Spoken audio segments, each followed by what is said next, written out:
Good morning, everyone. Today we are here with our new chapter. Chapter name is Comparing Quantities. As the name describes, in this chapter we are to compare any two given quantities. Means here two quantities are given and we are to compare them. So now the point is कि how to compare them. क्या कुछ special tools हैं compare करने के लिए या कुछ और तरीके हैं उसे कंपेयर करने के लिए. कंपैरिजन ऑफ नंबर्स हम करते आ रहे थे पहले से, हमें मालूम है कंपेयर कैसे करना होता है. लेकिन यहाँ पर कुछ और चीज़ें हैं कि कोई ऐसी क्वांटिटीज़ हैं जैसे कि कहीं कॉस्ट है, कहीं लेंथ है, तो उसे कैसे कंपेयर करते हैं और उसे कंपेयर करने का कोई और तरीका क्या है हमारे पास. ठीक है, तो सबसे पहले बात करते हैं क्या ऐसा कोई कंपैरिजन टूल है हमारे पास जिससे हम क्वांटिटीज़ को कंपेयर करते हैं. तो yes, we have some tools as we have discussed in class 7, where we have discussed two comparison tool. One is ratio and other is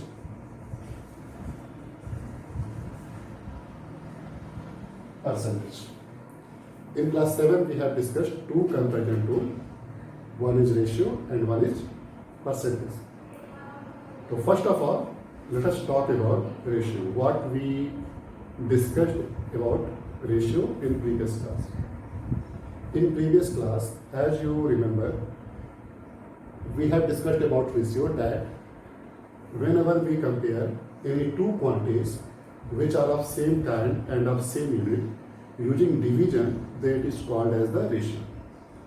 class 7 में हमने पढ़ रखा है कि जब भी हम किसी दो क्वांटिटीज को which are of same kind and of same unit compare करते हैं डिवीजन के थ्रू, तो उसे हम बोलते हैं ratio. That means if you compare A with B using division, then it is called as the ratio. That A upon B can be written as the A ratio B. This thing we have discussed in class 7, where A is known as the antecedent while B is known as the consequent. So this thing we have discussed in class 7. Whenever we compare any two quantities, they must be of same kind and of same unit. Using division, that is called as the ratio. Now, ratio can be written in the form of a fraction. Ratio को हम एक fraction के form में लिख सकते हैं. That means A is to B can be written is equal A upon B can be written as A is to B, और A is to B can be written as A upon B. तो as we have equivalent fraction, तो like that only we have equivalent ratio. ठीक है, तो this all thing we have discussed in class 7 about ratio. Now suppose is there any certain case when we are to compare A with 100. अगर हमें ए को 100 के साथ compare करना, if we are to compare A with 100, the ratio is A is to 100, then what will happen? So whenever we are to compare any number with 100, ये पर 100 कितना है ठीक है ना. जब हम किसी भी नंबर को, किसी भी क्वांटिटी को 100 के रिस्पेक्ट में कंपेयर करते हैं, तो this is called as the, it can written as A upon 100, A upon 100. तो whenever we have a fraction such that its denominator is 100, then the numerator is said to be percentage. ठीक है, तो that means E upon 100 can be called as E%. तो percent क्या होता है कि percent is the numerator of a fraction whose denominator is 100. तो अगर कोई पूछता है कि what is called percent, what is percent, then you can say कि percent is a numerator of a fraction whose denominator is 100. अगर किसी fraction का डिनोमिनेटर 100 है तो उसके न्यूमरेटर को हम क्या बोलते हैं, परसेंट बोलते हैं। ठीक है, और परसेंटेज का साइन क्या होता है, ये ऑब्लिक और ये दो, ये क्या होते हैं आपके परसेंटेज का साइन होता है। तो this all thing we have discussed in class 7, what is called ratio and what is called percentage. Once again, I am going to recall. What is ratio? Ratio is the comparison of any two quantities using division. That means A upon B. It can be written as A is to B. A is known as antecedent and B is known as the consequent. That means we compare A with respect to B. A is to B can be written in the form of fraction A upon B, and suppose if you compare any quantities A with respect to 100, किसी आप quantity को पर 100 में आप count करते हो, compare कर रहे हो, तो that A upon 100 can be written as A%. What is called percent? तो percent is the numerator of a fraction. What is percent? तो percent is the numerator of a fraction whose denominator is 100. So this is all about ratio and percentage. Now, in further discussion, we are to discuss its application. Ratio और percentage के application को discuss करना है। इसके application को हमने discuss class 7 में भी किया था, where we have discussed about profit and loss and simple interest. So here in class 8, we are going to discuss its more application, like profit and loss, of course, how to find profit, loss, percentage, CP, SP, whatever, and then sale tax, GST, VAT, that is value added tax, and then I'll discuss compound interest. So these are the application of percentage. तो start करते हैं उसे one by one.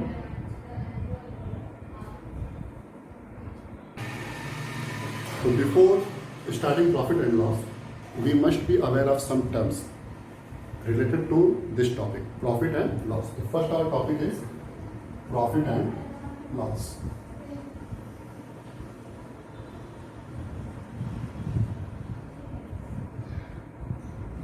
तो profit और loss से जुड़े हुए कुछ टर्म्स और भी हैं, जैसे कि CP, SP। तो बात करते हैं सबसे पहले CP की। What is called CP? Cost price. CP is known as the cost price. या cost price is known as the CP. तो what is CP? तो CP that means किसी भी आर्टिकल को या किसी भी ऑब्जेक्ट को परचेज करने में आपका कितना इन्वेस्टमेंट हुआ, कितनी प्राइस आपने इन्वेस्ट की, कितना मनी आपने इन्वेस्ट किया, तो वो क्या होता है आपका कॉस्ट प्राइस होता है। जैसे कि सिंपल सी बात है कि आप 1 किलोग्राम ऑफ शुगर परचेज करने गए, 40 रुपीज़ पर किलोग्राम, तो कॉस्ट प्राइस क्या हो गया 40 रुपीज़। आप पोटैटो परचेज कर रहे हैं 35 rupees kilogram, cost price is 35 rupees kilogram. ये सिंपल सा कॉन्सेप्ट है कॉस्ट प्राइस का। एक दूसरा कॉन्सेप्ट ये है कि सपोज कि आप एक बाइसिकल परचेज कर रहे हैं, बाइसिकल परचेज किया आपने, आपको बाइसिकल दे दिया उसने, अब उसमें आप कुछ एडिशनल एसेसरीज चाहते हैं। आप चाहते हैं कि आगे एक बास्केट लगवा लें, पीछे एक कैरियर हो जाए, सपोर्टर हो जाए, तो क्या है एडिशनल चार्जेस हैं, एडिशनल एसेसरीज हैं, उसके लिए भी आपको पे करना होगा। तो यहाँ पर कॉस्ट प्राइस क्या हो जाएगी, कॉस्ट प्राइस जो साइकिल की है वो कॉस्ट प्राइस, और जो ओवरहेड चार्जेस हो गए आपके, यानी कि जो आपने एसेसरीज यूज की है उसके चार्ज जो हैं, इन दोनों को कंबाइन करके क्या हो जाएगा कॉस्ट प्राइस। ठीक है, तो कॉस्ट प्राइस का मतलब जितना हमें उसमें टोटल खर्च पड़ा उसे परचेज करने में, उसको मतलब उसे यूज करने तक जितना खर्च पड़ा वो क्या है आपका कॉस्ट प्राइस। सपोज कि आपने कोई सेकेंड हैंड मोटरसाइकिल परचेज कर ली, तो सपोज कि सेकेंड हैंड मोटरसाइकिल आपने परचेज कर ली, लेकिन वो इतनी अच्छी कंडीशन में नहीं है कि आप उसे रन कर सकें, तो उसमें आपने उसकी रिपेयरिंग पे कुछ खर्च कर दिया। तो यहाँ पे जो आपने परचेज किया जिस प्राइस पे और रिपेयरिंग पे जो खर्च किया ये दोनों ओवरऑल मिलकर क्या हो जाएंगे आपकी कॉस्ट प्राइस। तो कॉस्ट प्राइस दैट मीन्स की total money you invested to purchase an article. This is called as cost price. Now, the second term is selling price.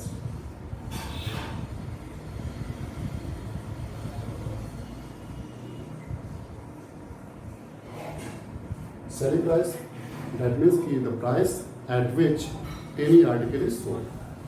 किसी भी कोई भी आर्टिकल जिस प्राइस पर सोल्ड की जाती है, बेची जाती है, उसे हम बोलते हैं सेलिंग प्राइस। तो यहाँ पे कोई कन्फ्यूजन नहीं है, यहाँ तो सिंपल सी है। कॉस्ट प्राइस में थोड़ा सा एक कॉन्सेप्ट आता है कि आपने जिस प्राइस पे उसे परचेज किया वो तो कॉस्ट प्राइस है, लेकिन अगर उसके ट्रांसपोर्टेशन में उसके और भी कोई सर्कस चार्जेज आ रहे हैं, ओवरहेड चार्जेज आ रहे हैं, तो वो भी आपके कॉस्ट प्राइस में काउंट होते हैं। ठीक है, अब बात करते हैं प्रॉफिट और लॉस। जाहिर सी बात है कि अगर हमें परचेजिंग आती है, अगर हमें कॉस्ट प्राइस मालूम है, सेलिंग प्राइस मालूम है, तो फिर हम देखते हैं कि हमें प्रॉफिट कब हो रहा है, लॉस कब हो रहा है। तो प्रॉफिट में सिंपल सा कॉन्सेप्ट ये है कि अगर सेलिंग प्राइस कॉस्ट प्राइस से ज़्यादा है तो प्रॉफिट होगा, और अगर कॉस्ट प्राइस सेलिंग प्राइस से ज़्यादा है तो लॉस होगा। दैट मीन्स कि profit is equal to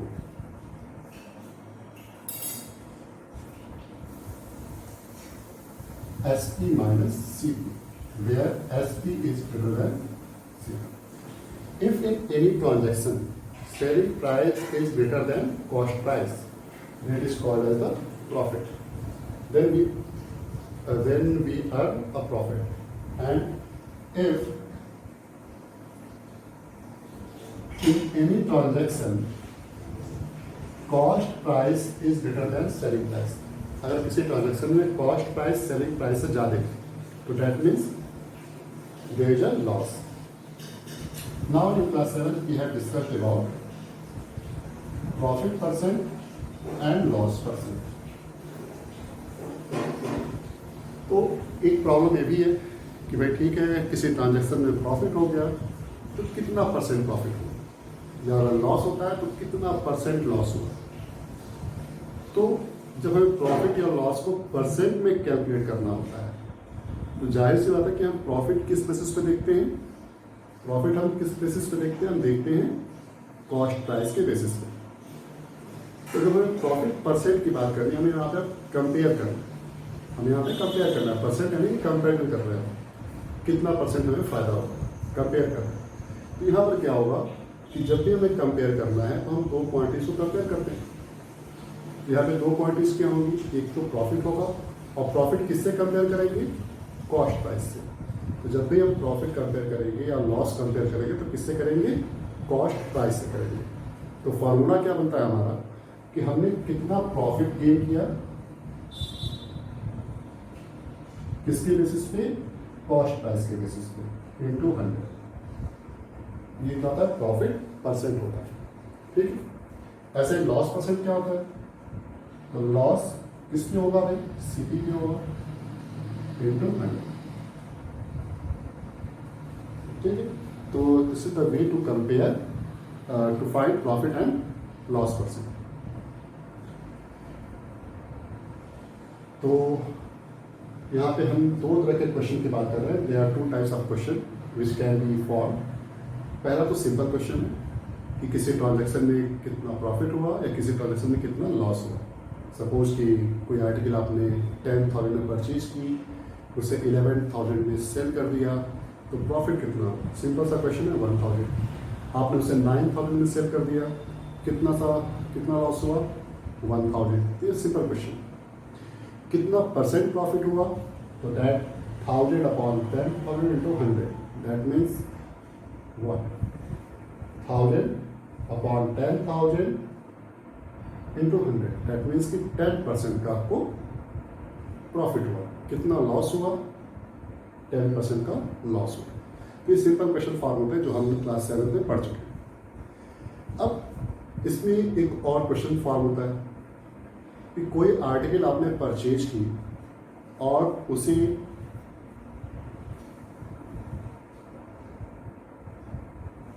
cell किया आपने 5% के प्रॉफिट, या आपको परचेज करना है। आप एक शॉपकीपर हैं, आपने कोई आर्टिकल परचेज की है एक्स रुपीज़ में और आप चाहते हो कि उसे 30% प्रॉफिट पे सेल करें, तो उस आर्टिकल की प्राइस आप कितनी रखेंगे? दैट मीन्स आपको कॉस्ट प्राइस मालूम है, आपको सेलिंग प्राइस, आपको कॉस्ट प्राइस मालूम है, आपको प्रॉफिट परसेंट मालूम है, या आपको लॉस परसेंट मालूम है, और आपको सेलिंग प्राइस मालूम करनी है। या फिर इसका कन्वर्स पार्ट भी कि आपने कोई आर्टिकल किसी कस्टमर को सेल कर दिया, ठीक है, लेकिन उस ट्रांजैक्शन में आपको लॉस हो गया 5% का, आपको लॉस, आपको प्रॉफिट हो गया 8% का, तो उसकी सीपी क्या है? तो ये दो तरह के क्वेश्चन आते हैं जहाँ पर सीपी, एसपी और प्रॉफिट का करेक्शन होता है। इसमें से कोई दो पॉइंटें दी होती है, तीसरे को पूछता है। ऐसे में क्या करेंगे, इसके लिए जो स्ट्रक्चर बनता है कि सपोज जो सिंपल सा जो स्ट्रक्चर है एसपी का सीपी से, प्रॉफिट लॉस के साथ जो करेक्शन है उसको मैं बात करता हूँ यहाँ पे कि selling price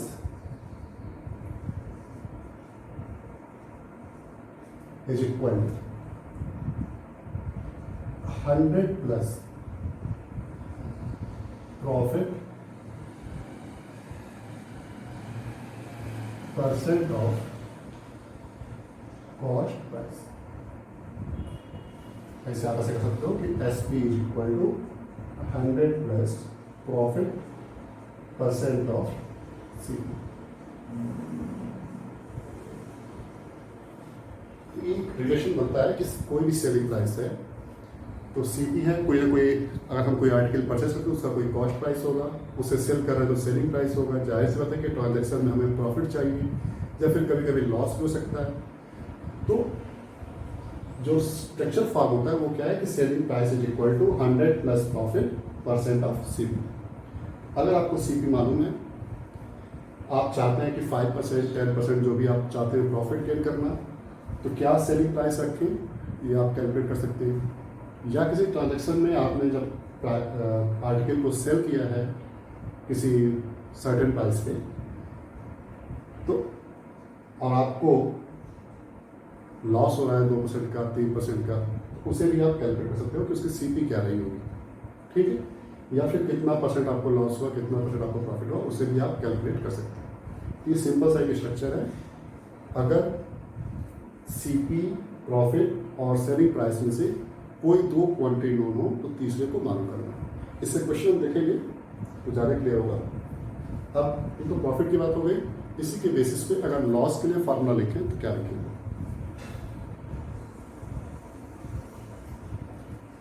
S P is equal to 100 minus loss percent of C. अगर लॉस होता है तो माइनस कर देंगे, प्रॉफिट है तो प्लस कर देंगे, ठीक है। अब बात करते हैं, प्रॉफिट हो गया, लॉस हो गया। अब एक ऐसा ही टर्म एक और आता है, इंक्रीज और डिक्रीज। इंक्रीज और डिक्रीज। सपोज कि आप देखते हो कभी पेट्रोल की प्राइस बढ़ जाती है, कभी पेट्रोल की प्राइस कम हो जाती है। शुगर का प्राइस 40 होता है, कभी 42 होता है, कभी 38 होता है। तो यहाँ पर क्या है कि प्राइस कभी इंक्रीज करती है, कभी डिक्रीज करती है। तो जैसे हम प्रॉफिट लॉस कैलकुलेट करते हैं वैसे ही हम इंक्रीज और डिक्रीज भी कैलकुलेट करते हैं। प्रॉफिट भी क्या करते हैं, सेलिंग प्राइस में से कॉस्ट प्राइस को माइनस करते हैं। लॉस में क्या करते हैं, कॉस्ट प्राइस में से सेलिंग प्राइस को माइनस करते हैं। ऐसे ही सपोज कि अगर कोई आर्टिकल है जिसका कोई सर्टेन प्राइस है, ओरिजिनल प्राइस उसे हम बोल सकते हैं, सपोज उसका प्राइस एक्स है, और सपोज कि कुछ दिनों बाद उसकी प्राइस वाई हो गई। जो न्यू प्राइस है वो क्या है, वाई है, जो ओरिजिनल प्राइस है वो क्या है, X. If Y is greater than X, अगर न्यू प्राइस ओरिजिनल प्राइस से ग्रेटर है तो there will be an increase, and if new price is smaller than original price then there will be a decrease. जैसे आप देखते हैं तमाम सारे ऐसे आर्टिकल्स हैं जिसकी प्राइस ड्रॉप भी होती है, और कुछ ऐसे आर्टिकल्स हैं जिसकी प्राइस इंक्रीज कर जाती है, ठीक है। तो यहाँ पे क्या है, इंक्रीज और डिक्रीज परसेंट हमें देखने को मिलता है, इंक्रीज और डिक्रीज देखने को मिलता है। तो बस यहाँ पे जैसे प्रॉफिट होता है वैसे ही इंक्रीज में क्या हो जाएगा कि increase is equal to new price minus original price, when new price is greater than original price. ठीक है, और डिक्रीज कब होगा? Decrease original price minus new price. अगर ओरिजिनल प्राइस न्यू प्राइस से बड़ी है तो वहां पर क्या होगा? डिक्रीज होगा, और अगर छोटी है तो वहां पर इंक्रीज होगा। ऐसे जब आप इंक्रीज परसेंट निकालेंगे तो वो भी जैसे आप प्रॉफिट परसेंट निकालते हैं वैसे इंक्रीज परसेंट निकलेगा।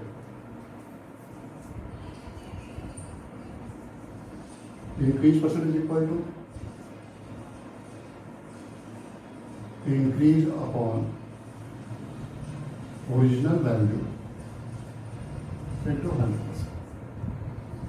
फॉर एग्जाम्पल, सपोज किसी की सैलरी कुछ है, किसी की सैलरी है 15,000, ठीक है, और आफ्टर 1 ईयर और उसकी सैलरी में 2% का इंक्रीज, उसकी सैलरी हो गई कितना? 15,000 उसकी सैलरी है, और अब सैलरी हो गई 15,300। पहले कितनी थी? 15,000 थी, अब कितनी हो गई? 15,300 हो गई। तो उसकी सैलरी में कितना इंक्रीज हुआ वो कैसे निकालेंगे यार? इंक्रीज मतलब कि जो ओरिजिनल था वो 15,000 था, न्यू जो है वो कितनी है? 15,300। कितने का इंक्रीज हुआ? 300 का इंक्रीज हुआ। कितना परसेंट इंक्रीज हुआ?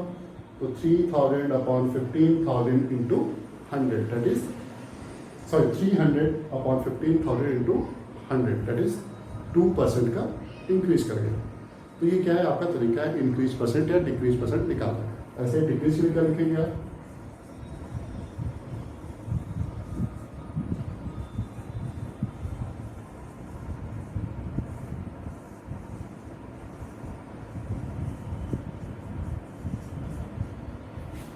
Decrease upon original value into 100%। ठीक, ये सिंपल हो गया इंक्रीज परसेंट डिक्रीज परसेंट। अब इसके बाद से एक टर्म आता है डिस्काउंट।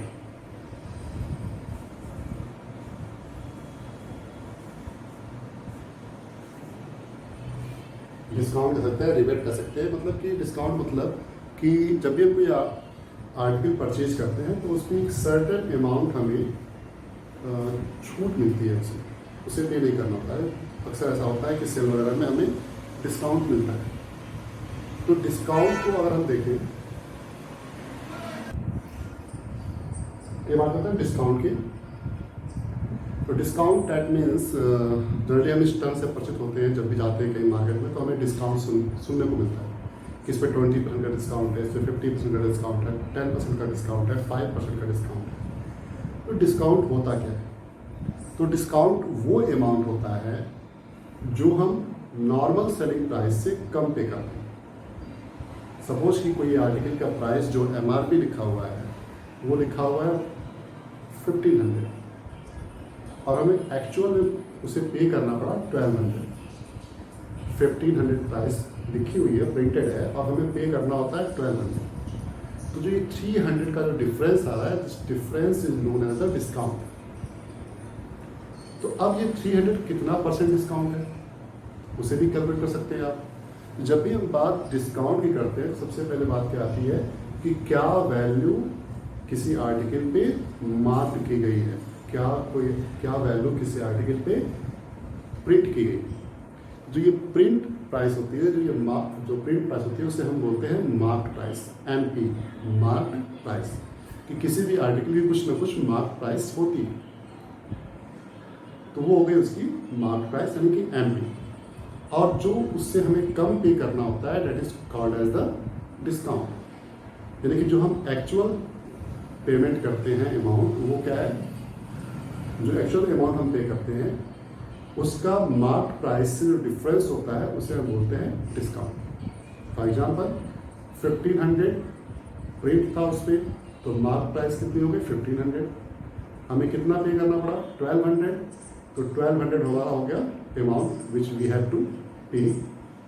तो डिस्काउंट क्या हो गया 1500 minus 1200 that is equal to 300, तो this is called a discount. अब डिस्काउंट में डिस्काउंट परसेंट कैसे फाइंड करते हैं, तो डिस्काउंट परसेंट कैसे फाइंड करते हैं, discount percent is equal to discount upon marked price into 100. In this way we find discount percent. ठीक है, आई होप कि आपको समझ में आ गया होगा। मार्क प्राइस जो प्राइस प्रिंट है किसी आर्टिकल पे उसे हम बोलते हैं मार्क प्राइस। डिस्काउंट क्या है कि वो अमाउंट जिसे हम उसके मार्क प्राइस से कम पे करते हैं, वो अमाउंट जो हम किसी आर्टिकल के मार्क प्राइस से कम पे करते हैं उसे हम बोलते हैं डिस्काउंट। ठीक है, तो मतलब कि मार्क प्राइस और एक्चुअल सेलिंग प्राइस के डिफरेंस को हम बोलते हैं डिस्काउंट। ठीक है, अब इसके अलावा कुछ और टर्म्स हैं अबाउट टैक्स। तो टैक्स भाई, टैक्स में हमें 3 तरह के टैक्स पढ़ने हैं, sale tax, VAT and GST. तो सेल टैक्स, सेल टैक्स का मतलब क्या है कि जो भी हम आर्टिकल परचेज करते हैं उस पर ये एडिशनल चार्ज होता है, 5% 10% जो भी है वो क्या होता है, इस पर एडिशनल चार्ज हुआ करता है। ठीक है, इसे बोलते हैं सेल टैक्स। तो जब भी आप कोई आर्टिकल परचेज करने जाएंगे और उस पर अगर मार्क प्राइस कुछ लिखा होगा है, कोई इसकी सेलिंग प्राइस प्रेस्क्राइब की गई है कि इतने में मिलेगा, ठीक है, तो अगर आपने उसे 10,000 में या 5,000 में जो भी उसकी प्राइस है उसको आपने परचेज किया है, ठीक है, तो आपकी जो बिलिंग होगी उसमें उस कॉस्ट प्राइस पे जितना भी सेल टैक्स हो, चाहे 8% हो चाहे 10% हो, उतना एक्स्ट्रा आपको पे करना हो। ठीक है, तो वो क्या कहलाता है, आपका सेल टैक्स कहलाता है। तो जब भी ऐसी कोई कंडीशन आती है तो उसमें हम, अगर मान लीजिए कोई ऐसा क्वेश्चन है कि one article is sold for purchased for 5,000, one article is purchased for 5,000 if 10% sale tax is being charged on this article, then what amount to be paid, क्या अमाउंट पे करना पड़ेगा। तो जाहिर सी बात है कि आर्टिकल की जो प्राइस है वो कितनी है 5,000, लेकिन हमें 10% एक्स्ट्रा पे करना पड़ रहा है उसका एज अ सेल टैक्स। तो क्या एक्चुअल प्राइस हमें पे करनी पड़ेगी, उसके लिए हम क्या फार्मूला यूज करेंगे, फार्मूला हमारा यही होगा। ठीक है, क्या है कि जो यहाँ पे प्रॉफिट लिखा गया है जो एडिशनल है, एडिशनल मतलब प्लस होगा, जहाँ पे ये प्रॉफिट है वहाँ पे हम सेल टैक्स कर देंगे। ठीक है, जो सीपी है वो उसकी एक्चुअल प्राइस है और जो एसपी है वो क्या होगा, अमाउंट टू बी पेड। तो सेल टैक्स की कंडीशन में जो अमाउंट होगा वो क्या होगा, 100 plus sale tax percent of actual price. अगर ऐसा कोई क्वेश्चन आता है कि someone has bought an article for ₹2,000 and if 8% sale tax is charged on it, तो what amount to be paid, क्या अमाउंट पे करना है, तो what amount to be paid, amount will be equal to 100 plus sale tax percent of actual price, जो उसकी actual price है वो। ठीक है, अब बात करते हैं वैट। तो वैट जो है ये हमें अलग से पे करना नहीं होता है, आर्टिकल की जो प्राइस मार्क होती है उसमें ये वैट ऑलरेडी इंक्लूड होता है। अगर आपने कोई आर्टिकल परचेज किया 1000 रुपीज़ का और सपोज कि 8% वैट है, तो ये आपको 8% वैट एक्स्ट्रा पे नहीं करना है, ये ऑलरेडी उस आर्टिकल की प्राइस में इंक्लूड है। ठीक है, तो यहाँ पर अगर ऐसे कोई क्वेश्चन आते हैं कि सपोज कि ऐसा कहता है कि एक क्वेश्चन है कि an article is purchased for ₹500 including 8% VAT. एक आर्टिकल 500 में परचेज की जाती है, उसका उसमें 8% वैट इंक्लूड है। तो बिना वैट के उसकी वैल्यू क्या होगी, अगर उसमें वैट इंक्लूड नहीं होता तो उसकी वैल्यू क्या होती, ये we are to find. Question क्या है कि an article is purchased for 500 rupees and including 8% VAT, then find the cost of this article without VAT, कि भाई इसका बिना वैट के क्या प्राइस है। तो यहाँ पे वैट जो है वो ऑलरेडी इंक्लूड है, तो यहाँ पर भी जो आपका बनेगा स्ट्रक्चर वो बिल्कुल सेम होगा, लेकिन यहाँ पे जो एक्चुअल प्राइस आपको दिखाई पड़, जो मार्क प्राइस आपको दिखाई पड़ रही है उसमें आपका वैट ऑलरेडी इंक्लूड है। हमें क्या मालूम करना है, without VAT, value without VAT. यहाँ पे जो स्ट्रक्चर बनेगा वो क्या बनेगा,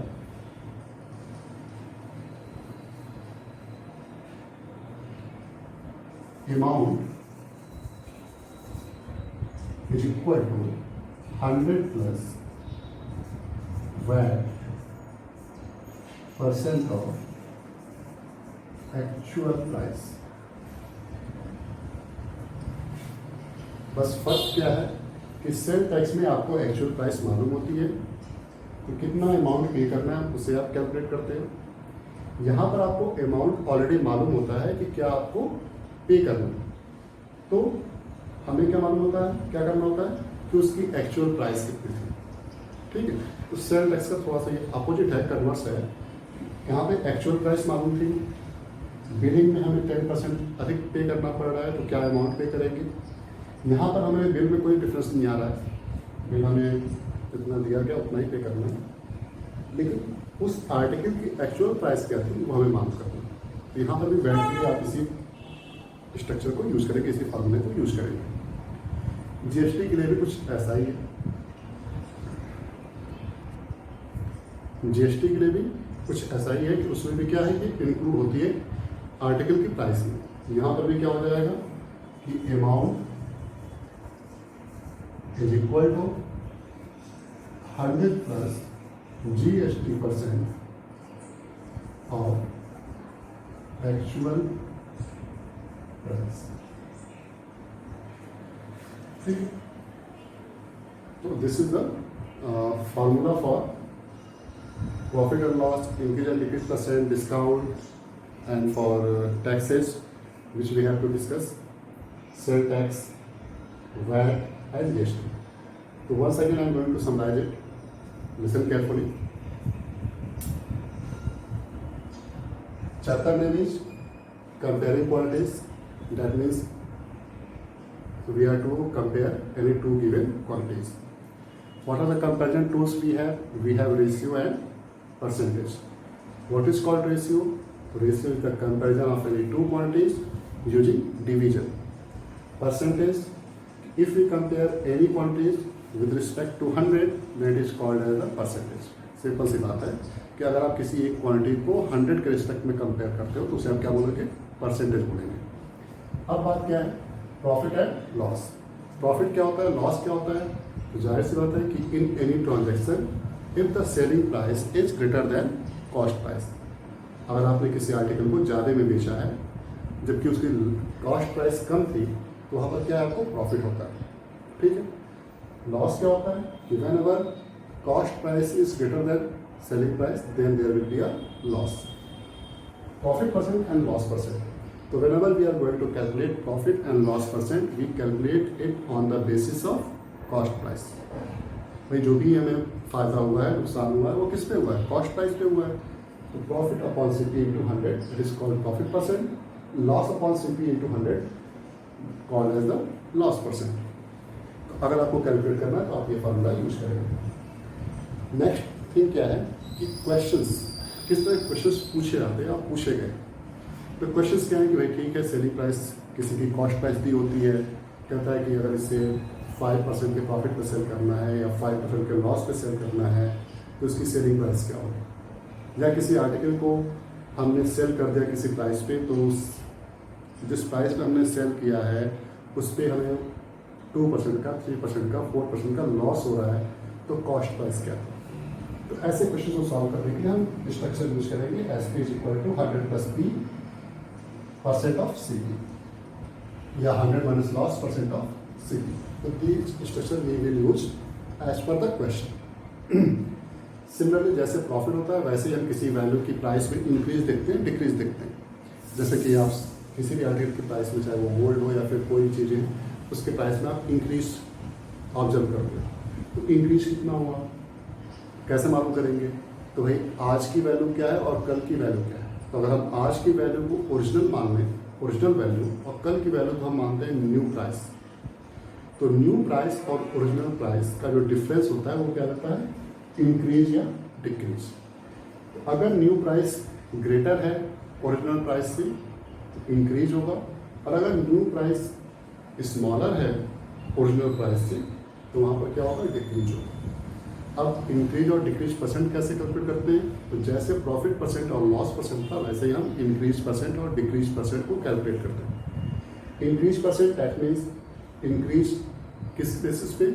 ओरिजिनल वैल्यू के बेसिस पे into 100, decrease upon original value into 100%। अब एक टर्म आया डिस्काउंट। डिस्काउंट रोज सुनते हैं, ढूंढते भी हैं न्यूज़पेपर में कि डिस्काउंट है कि नहीं, जो भी आर्टिकल हमें परचेज कर रहे हैं उस पर डिस्काउंट है कि नहीं है।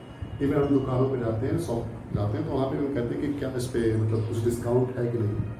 तो डिस्काउंट इतना कॉमन टर्म है कि कभी हमें इसकी मीनिंग जानने की जरूरत महसूस नहीं होती, बस यूज करते हैं डिस्काउंट। लेकिन अगर कोई पूछ दे कि व्हाट इज कॉल्ड डिस्काउंट, तो सोचना पड़ता है कि डिस्काउंट होता क्या है। तो डिस्काउंट क्या होता है? डिस्काउंट वो अमाउंट है जो हम उसकी मार्क प्राइस से, किसी आर्टिकल की मार्क प्राइस से कम पे करते हैं। यानी अगर किसी आर्टिकल की कोई मार्क प्राइस है, उससे जो भी अमाउंट हम कम पे करते हैं उसे हम बोलते हैं डिस्काउंट। ठीक है। अब मार्क प्राइस क्या है? यानी कि जो किसी आर्टिकल की प्रिंटेड प्राइस, आप देखते हैं कि तमाम जो भी आर्टिकल्स हैं उसके एक टैग लगा होता है कि ये प्राइस, ये आर्टिकल इतने का है, इतने का है, 15 का है, 20 का है। ये क्या होता है? आपका मार्क प्राइस होता है। तो किसी भी आर्टिकल का जो मार्क प्राइस है उससे आप जितना अमाउंट कम पे करते हो वो अमाउंट कराता है डिस्काउंट। ठीक है। डिस्काउंट परसेंट कैसे निकालते हैं? तो discount upon mark price into 100। Sale tax, VAT and GST. Sale tax ST, VAT value added tax, GST goods and service tax. तो सेल टैक्स आपका किसी भी आर्टिकल को आप परचेज करेंगे तो उस पर एडिशनल इंक्लूड होता है। ठीक है, एडिशनल चार्ज होता है। तो जब भी ऐसा कुछ क्वेश्चन होगा और सेल टैक्स पर कोई क्वेश्चन बनता है तो सिंपल सी क्वेश्चन क्या बनेगी उसकी कि आपने कोई आर्टिकल परचेज कर लिया, उस पर 10% या 8% का सेल टैक्स है, तो आपके बिल में क्या अमाउंट आएगा। ठीक है। वैट और जीएसटी पे क्या होता है कि आपका जो बिल बना है, जो भी आपने आर्टिकल परचेज किया उसका आपने बिल मिला है आपको, तो वो अमाउंट तो आपको पे करना है। लेकिन आपको ये मालूम करना है कि अगर 8% का वैट नहीं होता या 18% का जीएसटी नहीं होता तो एक्चुअल प्राइस क्या होती है उस आर्टिकल की। क्योंकि जो वैट है चाहे जो जीएसटी है वो क्या है, ऑलरेडी उस आर्टिकल में इंक्लूड है। तो ऐसे क्वेश्चन आपके सेल टैक्स, वैट और जीएसटी पे आते हैं। तो होपफुली कि ये इतना समझ में आया होगा। अगर ये इतना समझ में आया तो एनसीईआरटी के 8.1 और 8.2 चैप्टर्स एक्सरसाइज के क्वेश्चंस आप सॉल्व कर सकते हैं। बट इसे सॉल्व करने से पहले आप इन दो एक्सरसाइज से पहले जो भी ट्राइडीज दिए गए हैं उनको जरूर सॉल्व करेंगे। उनको सॉल्व करेंगे थोड़ा सा कॉन्फिडेंस आएगा कि हाँ हमने इस फॉर्मूले का यूज किया है, क्वेश्चन आ गए। तो फिर 8.2 के कुछ ऐसे क्वेश्चंस हैं जो मुझे सॉल्व करने पड़ेंगे जिनमें कैलकुलेशन काफ़ी टफ है। ठीक है, तो उसे मैं बात करूँगा। लेकिन पहले आप 8.1 और 8.2 के क्वेश्चंस को सॉल्व करने से पहले ट्राइडीज सॉल्व करेंगे और फिर 8.1 और 8.2 को अटेम्प्ट करेंगे। नेक्स्ट वीडियो में हम बात करेंगे कंपाउंड इंटरेस्ट, जो कि इसी चैप्टर से रिलेटेड है। ठीक है, thank you very much, meet you soon.